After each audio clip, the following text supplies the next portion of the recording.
Growing up in Washington, D.C., the threat of gun violence at my high school was enough of a concern that there was routine debate over whether or not to install metal detectors. The shootings were usually related to drugs or gangs, things you theoretically could insulate yourself from, but they were no less terrifying. The guns turned on students in Columbine and Blacksburg and yesterday in Chardon were aimed by shooters with no target other than to kill and create chaos. As such, there was no way, theoretically or otherwise, they could have insulated themselves. In countless schoolrooms across the country, the only protection against gun violence is, in the end, the law. All right, ladies and gentlemen, welcome back to the Steve Malzberg Show. That was Alex Wagner from MSNBC going on one of her patented anti-gun rants after the shooting attack at the Navy Yard. Joining us now, you may know him as the black man with a gun. He is Reverend Kenn Blanchard, former Marine, federal police officer, and we are honored to have you, sir. How are you? Now, I'm doing pretty good. Good. I'm sorry? Thanks for having me on. No, it's my pleasure. My pleasure. And I've been meaning to get you on. Then I saw you on CNN, I think the day of the shooting, and I said to my producer, Scott, I said, gotta get the Reverend on, and I'm glad it worked out. As you might expect, the knee-jerk reaction of the media and the left, they didn't wait too long at all, and more gun control, common sense gun control. When, of course, the fact of the matter is, and you know, in your role as a pro-gun advocate, a gun rights advocate, you know that gun crimes, gun violence in this country in the last 30 years has gone down 50%. Yeah, and it's a shame that people will just wait for blood so they can promote their own stuff. Absolutely. It's reprehensible. And you wrote a great piece, Reverend, about, I guess it was titled Hurt People, Hurt People. And, I mean, this man was just suffering and had so many demons, and even, I believe, towards the end, reached out for help and didn't get the help he needed. And the warning signs were there. The signals were there. So how does someone like this just go on ignored and continue to be allowed to have a secret security pass at a U.S. military installation? Unfortunately, it's like a lot of people like that, just walking around, time bombs waiting to go off. And they've become that way because they're isolated. They're lost in the crowd. They kind of forgot that people matter, that the most important things in life aren't things. And we're so plugged in that we forget the brother or sister just silently suffering right next to us. Yeah, it's absolutely true. I mean, I was talking about earlier in the show a homeless man who I see every so often and give him what I can, and nicest man in the world, sweetest man in the world. And unfortunately, I saw him today, and he was kind of beaten up a little bit on his face and his eyes, and he said, someone just came up to me and started punching me yesterday. So, I mean, that's neither here nor there, but it's so true. And but getting back to topic here, why is it, do you think? I mean, Washington, D.C., has the toughest gun laws in the country.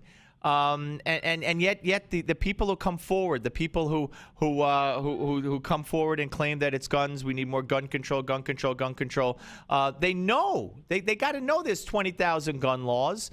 They got to know that they're just not focusing on the problem, which could be anything from mental illness, which could be video games. I'm not saying do away with video games, but I'm saying at least call them out when you call out other possible reasons for what's going on. But they just don't do it.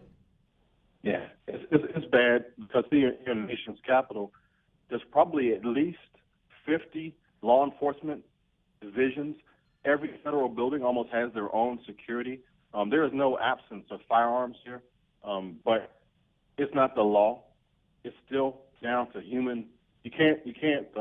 We haven't evolved mentally and spiritually. We still kill. We still murder. We still hurt other people, and you can't legislate crazy. And they just keep trying. You don't have to go any further than thou shalt not murder.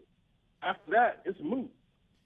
I want to play something for you, and this is something that I have 5 sound bites, but I'm just going to play the first one. It was Don Lemon of CNN, and he had Bill Cosby on. And, Bill Cosby at times has come under fire because he's he doesn't care. He's outspoken. He tells it like he thinks it is, and I think on many in many respects he's absolutely right. I'm not black, so you could judge better than I. But when the president came out after the Trayvon Martin verdict and started talking about how blacks understand that there's a disproportionate amount of violence in their neighborhoods, but there's a history there. And I asked the question at the time, what history? I mean, is he talking about slavery responsible for the black on black crime today? Is he talking about a Jim Crow? Is that what responsible all these years later for black crime, disproportionate black crime? I said, what's he talking about? I just want you to listen to Don Lemon, and he put a question to Bill Cosby, and here it is. I think it has to come from the same place. I think it has to come from the universities. I think women strongly, because when you see 70% in research that says they're the leaders of the household, what we need is for people to realize, I want to raise my kid.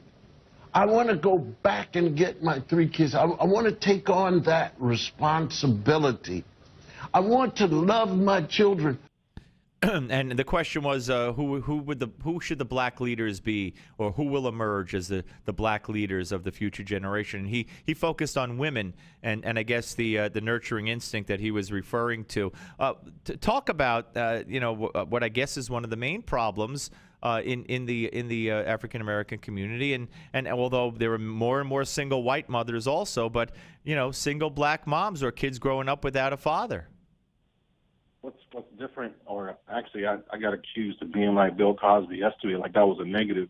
They said that when you talk about the black community, that you're condescending, and what I really want to do is transcend color. The problem is all our problems. One person suffering, everybody's suffering.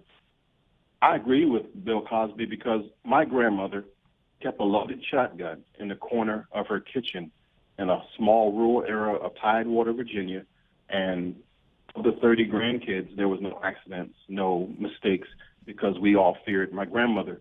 She was our matriarch. She was the leader of our family for the most part. Her house was a shack, but everybody came to her house for the holidays. She was the place of refuge. And in black communities and black culture in this country, for the most part, because of history, and I'm saying from slavery till the present day, the mother has been the strongest part of the family. She's always remained, and that's some of the reasons why guns are outlawed in the house, because we have a history of the laws being racist. If a man was found with a rifle, even a musket ball, he could be pulled out of the house and hung, put in a work camp. So to save the son, save the husband, grandma, mom, big mama said, don't bring in guns in my house. So there's almost a culture of, you should have a firearm for your protection. You have a firearm to hunt.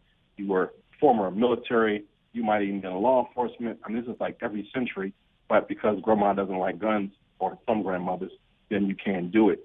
And it's an ignorance. Bill Cosby said there was education. Education got us off the plantation. Ignorance is what kills us. We have a black-on-black crime problem because of a self-hate. You want to just take, and every community has exactly the same thing. It's not just a black-on-black. Everybody they just attack who they're most familiar with. It just sounds better. And the violence issue, it's a cause from 100 things. It's economics, it's loss of hope, it's loss of morality, and it's all just tied together. There's no gun violence. It's just violence, and the gun is used. And we just keep this thing going, and it's an evergreen subject. Every politician has to comment on it, has to make a thing. But the problem is always has been personal. It's a family thing. You said all the right words: family, mothers, education, responsibility. Nobody wants to take responsibility for the guy who has been left alone. If you leave the dog alone, the SPCA will come and get right, you. right, and Reverend, it transcends race.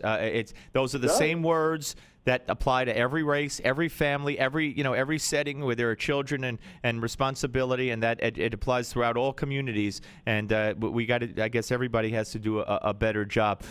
Good, and we have to do a better job of picking up the signals and not being afraid to say that someone has a mental problem, and as in the case of the shooter, correct? Yeah, absolutely. We are our brother's keeper. Forgot that. Yeah, well, I've heard that a lot of times from Barack Obama, and you're absolutely right. We are, and I thank you, Reverend. Good talking to you, sir. Likewise, man. Thank you. Take care.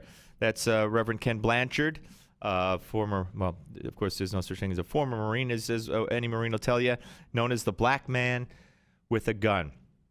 When we come back, well, before we come back, I'm going to take something to drink and clear my throat. And then we'll be joined by a friend, I hope, Robert Davi of Davi Sings Sinatra fame. And, of course, so many great movies and films and TV shows. Talk a little politics, talk a little Sinatra. Always good to do with him here, lighten up the mood a little bit. Proud conservative in Hollywood is what he should be called. You want to weigh in? 855-777-9660, 855-777-9660 on the Steve Malzberg Show on Newsmax TV and radio. The Steve Malzberg Show.